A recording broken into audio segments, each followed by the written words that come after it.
Alhamdulillah, wassalatu wassalamu ala rasulillah, wala haula wala quwata illa billah, amma ba'd. Tribuners yang dirahmati oleh Allah subhanahu wa ta'ala. Manusia tentu saja banyak memiliki satu pribadi yang berbeda-beda. Termasuk di setiap individu di dalam mengatur, memanage jiwanya mesti punya cara berbeda-beda. Karena memang jiwa manusia dengan manusia lainnya itu berbeda. Namun Allah subhanahu wa ta'ala lewat agama Islam, satu, memberikan kita gambaran bahwasannya kita sebagai manusia harus mampu mengatur serta mengawasi bagaimana jiwa kita dan nafsu kita sebagai manusia. Tentu saja kita diberikan jiwa, diberikan nafsu oleh Allah subhanahu wa ta'ala bukan untuk dipergunakan pada salah tempatnya. Tentu saja nafsu bisa mendatangkan hal yang positif, nafsu bisa mendatangkan hal yang negatif. Kapan jiwa dan nafsu ini bisa mendatangkan nilai yang positif? Apabila kita mampu memanajemen itu semuanya dengan baik.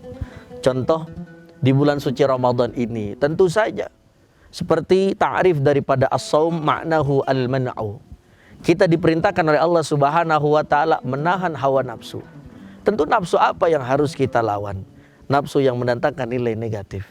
Maka nilai yang positif, contoh, boleh tidak kita bernafsu untuk menghatamkan Al-Quran di dalam bulan suci Ramadan? Bolehkah kita bernafsu misalkan punya azam yang kuat untuk banyak berzikir kepada Allah subhanahu wa ta'ala, mengucapkan kalimat La ilaha illallah Muhammadur Rasulullah, yang kata Syekh Imam Nawawi Al-Bantani bin Umar At-Tanara di dalam kitabnya Syarhu Nasaihul Ibad, ada khamsu ma kunna sa'idun fid dunya wal akhirah. Ada 5 perkara yang bisa mendatangkan kita kebahagiaan dunia maupun akhirat. Yang pertama, salah satunya ayyadhkura la ilaha illallah Muhammadur Rasulullah waqtan ba'da waqtin. Tribuners yang dirahmati oleh Allah subhanahu wa ta'ala.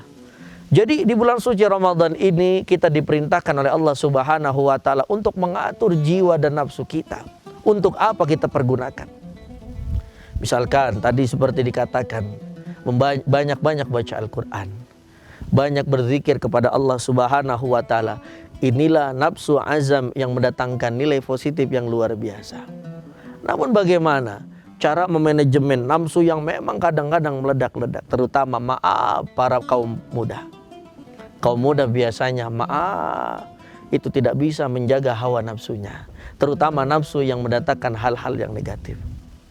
Tentu saja kesempatan hidup yang sifatnya sementara ini, jiwa dan nafsu kita harus kita atur sebaik mungkin dan sebagus mungkin. Nafsu jiwa yang bisa mendatangkan kita ingat kepada Allah subhanahu wa ta'ala. Jiwa yang hebat adalah jiwa yang setiap menitnya, jiwa yang setiap detiknya, jiwa yang setiap jamnya tidak luput dari mengingat Allah subhanahu wa ta'ala. Dan tentu saja jiwa yang tak luput dari mengingat apa yang baginda Nabi Muhammad sallallahu alaihi wasallam ajarkan. Dulu ada khulafaur rasyidin, namanya Sayyidina Abu Bakar As-Siddiq, Sayyidina Umar ibn al-Khattab, Sayyidina Uthman ibn al-Affan, Sayyidina Ali ibn Abi Talib. Beliau-beliau semuanya adalah khulafaur rasyidin yang memimpin setelah kepemimpinan Rasulullah sallallahu alaihi wasallam. Apakah mereka tidak mempunyai jiwa dan nafsu? Tentu saja mereka punya. Tentu saja nafsu beliau semuanya, jiwa-jiwa beliau semuanya, karena memang dekat kepada baginda Nabi Muhammad sallallahu alaihi wasallam, tentu saja termanajemen dengan baik dan benar. Maka apakah kita bisa seperti beliau-beliau? Oh, tentu saja bisa. Maka banyak-banyaklah untuk mengatur itu semuanya, pergi ke majelis taklim.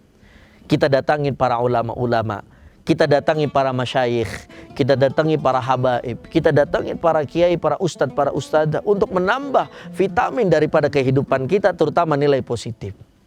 Sebab apa? Makin banyak kita datang ke tempat yang baik, makin banyak kita berkecimpung di dalam lingkungan-lingkungan yang baik, maka itu semuanya akan menjadi hal yang baik.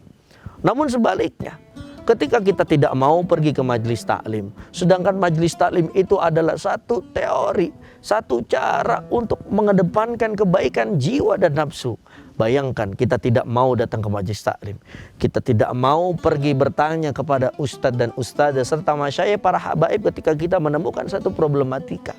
ketika misalkan ada gonjangan-gonjangan dalam hidup, maka mari sama-sama di bulan suci Ramadan ini kita perhalus jiwa dan hawa nafsu kita. Tidak kita gunakan kecuali untuk berazam beribadah kepada Allah Subhanahu wa taala. Tribuners yang dirahmati oleh Allah Subhanahu wa taala. Karena memang pada akhirnya nanti jiwa kita akan dicabut oleh Allah Subhanahu wa taala. Sebagaimana firman Allah Subhanahu wa taala di dalam surah Al-Fajr ayat 27 sampai 30. Ya ayyatuhan nafsul mutmainnah irji'i ila rabbiki radiyatan mardiyah fadkhuli fi ibadi wadkhuli jannati.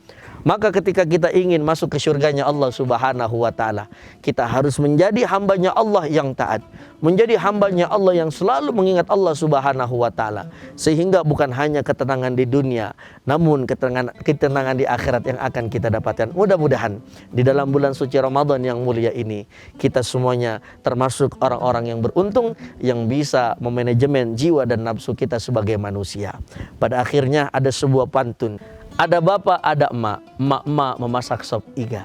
Keselamatan jiwa tujuan utama. Mari bersama-sama kita masuk surga. Wassalamualaikum warahmatullahi wabarakatuh. Terima kasih sudah nonton. Jangan lupa like, subscribe, dan share ya.